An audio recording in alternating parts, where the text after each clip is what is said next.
আসসালামু আলাইকুম। জিবি আলাপন অনুষ্ঠানে সবাইকে স্বাগত জানাচ্ছি। আমি আব্দুল মুমিন।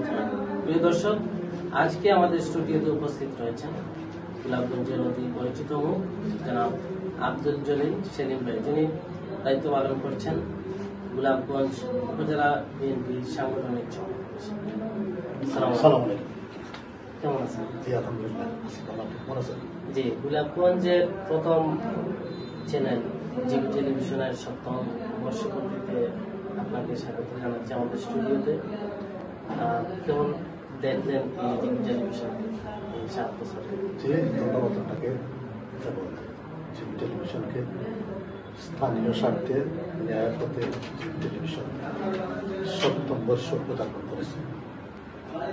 এই গত 7 বছর অত্যন্ত সুনামের জিবি টেলিভিশন তাদের প্রত্যেকটি সংবাদ সম্প্রচার করেছে মানুষের কাছে, বিশেষ করে গোলাপগঞ্জের মানুষের কাছে জিবি টেলিভিশন অত্যন্ত জনপ্রিয় এবং আপনজন হিসেবে পরিচিত।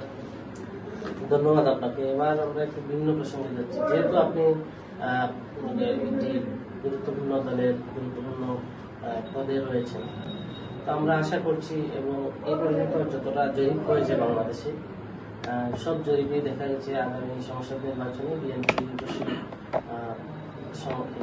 সরকার গঠন করতে যাচ্ছে। সেক্ষেত্রে আপনারা যারা দায়িত্বে রয়েছেন তাদের পরামর্শে বলেন অথবা তাদের সহযোগিতায় একজন সংসদ সদস্য নির্বাচিত হন এবং তিনি ওনার কার্যক্রম পরিচালনা করেন। গোলাপগঞ্জের প্রতিনিধি হিসাবে আপনি সংসদ সদস্যের কাছে কি কি দাবি অথবা কি কি কাজের অগ্রগতি চান? জি, ধন্যবাদ আপনাকে। খুব সুন্দর প্রশ্ন করেছেন আমাকে। অত্যন্ত গুরুত্বপূর্ণ প্রশ্ন, যেটা আপনি আমি আমরা সবাই বাংলাদেশের প্রায় 18 কোটি মানুষ বিগত 16-17 বছর থেকে আমরা নির্যাতিত নিপীড়িত বিভিন্নভাবে বিভিন্ন জন। বিগত বেশ কয়েকটা নির্বাচন হয়েছে, আপনারাও জানেন, সেটা দেশের সবজন জনগণ জানেন। বিদেশের সব মানে উন্নত বিশ্বের বা ওয়ার্ল্ডের সব দেশের জনগণই জানে যে বাংলাদেশে যে কয়েকটা নির্বাচন হয়েছে বিতর্কিত নির্বাচন। আমি ওই নির্বাচন নিয়ে বেশি কথা বলতে চাচ্ছি না। আমি শুধু একথাই বলবো যে এই ধরনের নির্বাচন আমাদের বর্তমান বাংলাদেশে আর হওয়ার কোনো সুযোগ নাই, হবেও না। আশা করতেছি, যেটা গতকালকে প্রধান উপদেষ্টাটা ঘোষণা দিয়েছেন যে ডিসেম্বরের মধ্যে নির্বাচন কমিশন নির্বাচনের প্রস্তুতি নেওয়ার জন্য। আমরা যেটা শুনতে পাচ্ছি মিডিয়ার মাধ্যমে জানতে পারতেছি যে আগামী রমজানের আগেই মনে হয় আমাদের সংসদ নির্বাচন অনুষ্ঠিত হবে। আমরা আশা করতেছি দেশের জনগণ তাদের ইচ্ছামতো ভোটাধিকার প্রয়োগ করবে, তাদের পছন্দ মতো ব্যক্তিকে ভোটাধিকার প্রয়োগ করবে, তাদের জন্য কোনো ধরনের কোনো অসুবিধার সম্মুখীন কোনো ভোটার না হয়, কোনো বাধার সম্মুখীন না হয়। সেই দিকে অবশ্যই নির্বাচন কমিশন যথেষ্ট সতর্ক থাকবে, থাকার কথা। যেটা আমি শুনেছি যে বাংলাদেশ সেনাবাহিনী সেই নির্বাচন তাদের হাতে হ্যান্ডেল করবে।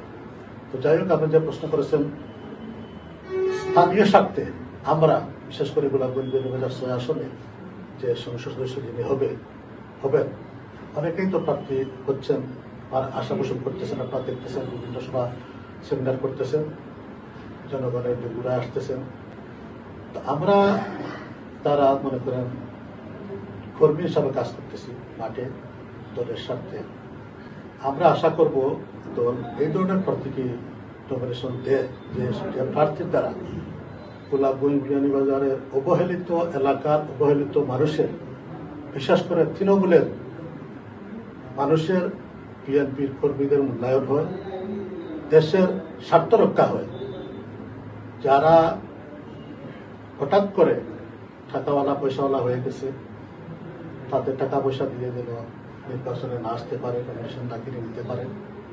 আমরা এটাই আশা করব, এই ধরনের ব্যক্তি যদি নির্বাচনে আসে, জনগণ স্বতঃস্ফূর্তভাবে ভোট দিয়ে নির্বাচিত হয়, তাহলে এলাকার স্বার্থ রক্ষা হবে, দেশের স্বার্থ রক্ষা হবে, জনগণের কষ্ট লাঘব হবে।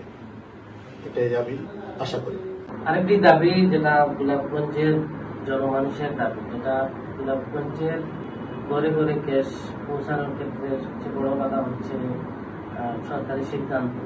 সেটা সংসদ সদস্য চাইলেই পারেন, তিনি দাবি উত্থাপন করলে সংসদে এটা পাশ হয়ে গেলে আমাদের প্রতিটি ঘরে ঘরে গ্যাস পৌঁছানো সম্ভব। যেহেতু আমাদের গোলাগুলির গ্যাস সারা দেশে যাচ্ছে, সে বিষয়ে আপনার চিন্তাধারা কি? আপনারা কি পারবেন সংসদ সদস্যকে এই বিষয়ে বোঝাতে যে এটা খুবই প্রয়োজন, মানুষের দাবি? যে অবশ্যই আপনি একটা অত্যন্ত গুরুত্বপূর্ণ একটা প্রশ্ন করেছেন আমাদের। গোলাপগঞ্জের মানুষের দীর্ঘদিনের দাবি, যেটা করে করে গ্যাস পৌঁছে দেওয়া, আবাসিক সুবিধা দেওয়ার জন্য অনেকের আপনার তো দাবি থাকার না, আমি যেটা জানি অনেক মানুষের বাসা বাড়িতে তাদের রাইজার ফি দেওয়া, সরকারকে টাকা জমা দেওয়া আছে, কিন্তু গ্যাস পাচ্ছে না। এটা অত্যন্ত দুঃখজনক। যদি সরকারের গ্যাস সংকটটা দিতে অসুবিধা হয়, সমস্যা হয়, তাহলে সরকারের উদ্যোগ নেওয়া উচিত নতুন নতুন গ্যাস খুবগুলো আবিষ্কার করে গ্যাস উৎপাদন করা। তো যাই হোক, সেটা আমাদের জন্য অত্যন্ত দুর্ভাগ্যের বিষয়। বিগত যে সরকার ছিল, সেই সরকারের দেশের জনগণের প্রতি কোনো দায় তাদের ছিল না, কোনো দায়িত্ব ছিল না। তারা তাদের নিজেদের স্বার্থ নিয়ে ব্যস্ত ছিল, নিজেদের আখের গুছানোর জন্য করা ব্যস্ত ছিল।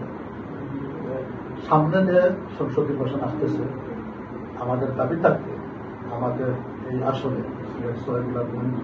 আসনে যিনি সংসদ সদস্য নির্বাচিত হবেন, আমি একজন তৃণমূলের কর্মী হিসাবে দাবি করব, এবং এই এলাকার সমস্ত জনগণই দাবি করবে, সেটা দাবি করে আসতেছে যে যিনি নির্বাচিত হয়ে সংসদে যাবেন, উনি আমাদের এই দাবির প্রতি একাত্মতা ঘোষণা করে উনি সংসদে যেন এই দাবিটা উত্থাপন করেন, এবং এই দাবির প্রতি যেন উনি আন্তরিক থাকেন, এটা উত্থাপন করে গোলাপগঞ্জের মানুষের প্রতি করে করে গ্যাস সংযুক্ত ব্যবস্থা আলোচনা করেন, সেই দাবি আমার থাকবে।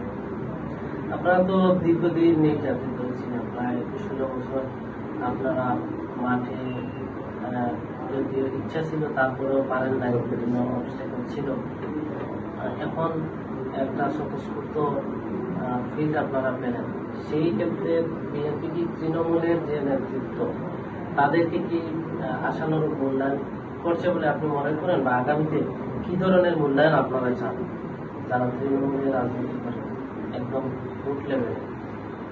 যে আমরা যেটা আপনি বলেছেন, খুব ভালো লাগছে যে এই দেশের প্রতিটি জনগণ সেটা অনুধাবন করতে পারতেছে আর দেখছে যে আমরা বিগত 16 বছর কিভাবে নির্যাতন বিদ্রোহের শিকার হয়েছি, আমরা অন্যভাবে জেল কেটেছি, কোনো অপরাধ ছাড়াই মামলা হয়েছে, জেল কাটতে হয়েছে। বিগত প্রায় 16-17 বছর কোর্টের বারান্দায় ঘুরতে হইতেছে, প্রতি মাসে একবার দুইবার করে হাজিরা দিতে হইতেছে। যখন যে কোনো নির্বাচন যখন আসে, তখন আমাদেরকে আমরা বাড়ি করছে পাঠিয়ে থাকতে হতো। তাদের ভয় ছিল আমরা যদি মাঠে থাকি আমাদের কথা জনগণ শুনবে, তাদেরকে ভোট দিবে না, আমাদের কারণ তাদের ভোটের সমস্যা হবে। ওই জন্য আমাদেরকে আগে থেকেই তারা জেলে করে রাখত। যাই হোক, সেটার অবসান হয়েছে এই বিগত জুলাই ছাত্র জনতার গণ-অভ্যুত্থানের পরে সেটার অবসান হয়েছে, পালিয়ে গেছে। এখনো আমাদের দেশে ফ্যাসিস্টের তারা ঘাপটি মেরে বসে আছে। তারা বিভিন্নভাবে ষড়যন্ত্র করতেছে যে আমাদের দেশে যে সামনে নির্বাচনটা আসতেছে, সেই নির্বাচনটাকে বানচাল করার জন্য তারা বিভিন্নভাবে ষড়যন্ত্র করতেছে। বা সেটা অবশ্যই পারবেন না, আমাদের দেশের জনগণ, ছাত্র জনতা বিশেষ করে এখন যথেষ্ট অ্যালার্ট আছে সেই দিক দিয়ে। তারা বেশ কয়েকবার চেষ্টা করেছে মাঠে নামার জন্য, মাঠে নামতে পারে নাই, পারবো না ইনশাল্লাহ। আমরা আশা করতেছি আগামী যে নির্বাচনটা যেটা হবে সেটা অত্যন্ত সুন্দর এবং স্বতঃস্ফূর্ত গ্রহণযোগ্য একটা নির্বাচন হবে। দেশের জনগণ শান্তিপূর্ণভাবে তাদের ভোটাধিকার প্রয়োগ করবে। আর আমরা তৃণমূলের কর্মীরা যারা নির্বাচনের শিকার হয়েছি, যদিও আমাদের দলের তো শুধু আমরা তৃণমূলের কর্মীরা আমাদের হাইকমান্ডের নেতা নেত্রীরা পর্যন্ত যে কেটেছেন আপনারা জানেন। আমাদের মহাসচিব মির্জাফর আলমগীর সাহেব বেশ কয়েকটা মামলার আসামি ছিলেন, বেশ কয়েকদিন জেল কেটেছেন। এমনিভাবে আমাদের দেশনেত্রী মাতার ডেমোক্রেসি, আমাদের জনগণের মাতা এবং খালেদা জিয়াও বেশ কয়েকটা মামলার আসামি ছিলেন। সবগুলো মামলা ইতিমধ্যে শেষ হয়েছে। ওনাকে অন্যায়ভাবে জেলে করে রাখা হয়েছিল। অত্যন্ত অসুস্থ অবস্থায়ও ওনাকে আমরা মুক্তির বিভিন্ন দাবি করেছি, আইনিভাবে আমরা চেষ্টা করেছি, রাজপথে আন্দোলন করেছি, কিন্তু ওনাকে আমরা মুক্তি করতে পারি নাই। এসিসিরা সেই সুযোগ দেয় নাই। আমাদের দলের ভারপ্রাপ্ত চেয়ারম্যান তারেক রহমান সাহেব অত্যন্ত দক্ষতার সঙ্গে বর্তমানে আমাদের বাংলাদেশ জাতীয়তাবাদী দলকে পরিচালনা করতেছেন। আপনারা দেখতেছেন, জানতেছেন যে উনি লন্ডনের থেকেও যে নির্দেশনা দেশে দিচ্ছেন, দলের প্রতি যে নির্দেশনা দিচ্ছেন, সেই নির্দেশনা সবাই মেনে চলতেছে। এই জন্য বর্তমানে আমাদের দল অনেকটা সুসংগঠিত। অবশ্যই আপনি যেটা বলেছেন যে আগামী নির্বাচন আসলে আমাদের অবশ্যই তৃণমূলের দাবি যেটা, তৃণমূলের ছাওয়া পাওয়া যেটা, সেটার প্রতি দলের হাইকমান্ড বা দলের ভারপ্রাপ্ত চেয়ারম্যান সাহেব সম্মান দেখাবেন।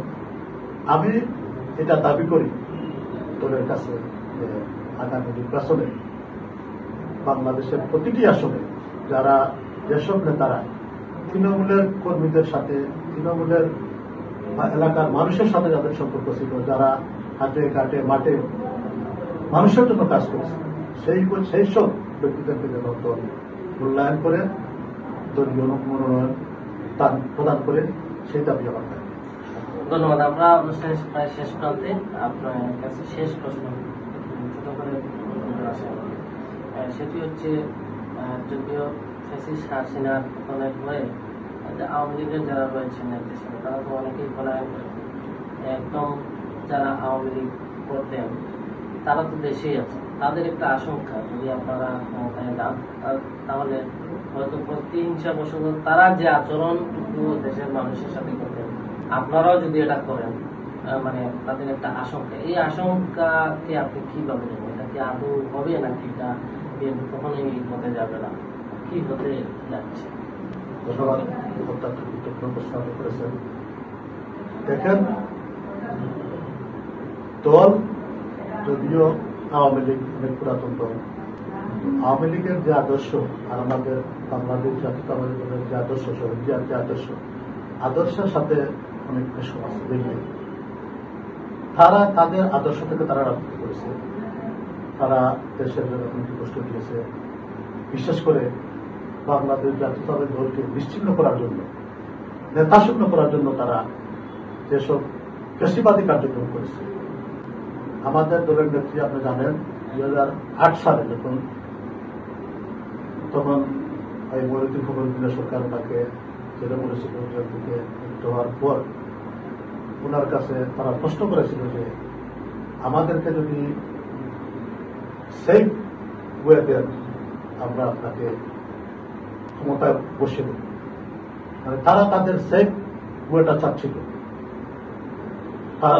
তাদের বিচার যাতে না করা হয়, সেই দাবি নিয়ে গেছিল আমাদের নেত্রীর কাছে। কিন্তু আমাদের নেত্রী বলেছিলেন যে এই দেশের জনগণ সেটার বিচার করবে, সেটার বিচার করার দায়িত্ব আমার না, এটা আপনাদের যে অপরাধ যেটা হয়েছে সেটার বিচার দেশের জনগণ করবে। এখন যেটা আপনি বলেছেন যে আওয়ামী লীগের যে সব দূষণেরা রয়ে গেছে, অনেকে তারা দেশে আছে, অনেকে পলায়ন করেছে। বাংলাদেশ জাতীয়তাবাদী সরকার গঠন করে জনগণের ভোটে, জনগণ যদি চায় নির্বাচনে ভোটে জয়লাভ করে বাংলাদেশ জাতীয়তাবাদী সরকারে গেলে সেটা আইনের বিষয়। যে আমি যদি দুষ্করে থাকি, আইন আমাকে শাস্তি দেবে, সেটা তারা যে যতটুকু অন্যায় করেছে, দুষ করেছে, তাদের শাস্তি তারা পাবে। সেটা দলের কোনো বিষয় বা সিদ্ধান্ত নয়, সেটা আইনের বিষয়। অপরাধী হিসাবে গণ্য হবে, সেটা আইন দেখবে। ধন্যবাদ আপনাকে। আমরা আলোচনা এখানেই সমাপ্ত করছি। আপনাকে আমাদের স্টুডিওতে আসার জন্য অনেক আপনাকে ধন্যবাদ, আমাকে আপনারা সময় দেওয়ার জন্য। আর ব্যক্তিগতভাবে আমার দল বাংলাদেশ ধন্যবাদ জানাচ্ছি। জিবি টেলিভিশনকে, যেটা স্থানীয় স্বার্থে ন্যায়ের পথে কথা বলতেছে। আমি আশা করব তাদের ভবিষ্যৎ কার্যক্রমটা এভাবেই চলে, আর অবশ্যই আমাদের সহযোগিতা থাকবে। আপনারা সবাই ভালো থাকেন। আপনাদের মাধ্যমে আমি গোলাপগঞ্জ বিয়ানীবাজারে, বিশেষ করে গোলাপগঞ্জের সর্বস্তরের মানুষের কাছে শুভেচ্ছা জানাচ্ছি। বাংলা জাতীয় পক্ষ থেকে সবাইকে ধন্যবাদ জানাচ্ছি। সবাই ভালো থাকেন। আল্লাহ হাফেজ। বাংলাদেশ জিন্দাবাদ। বাংলাদেশ জাতীয়তাবাদী জিন্দাবাদ। শহীদ জিয়াউর রহমান, দেশনেত্রী বেগম খালেদা জিয়া জিন্দাবাদ।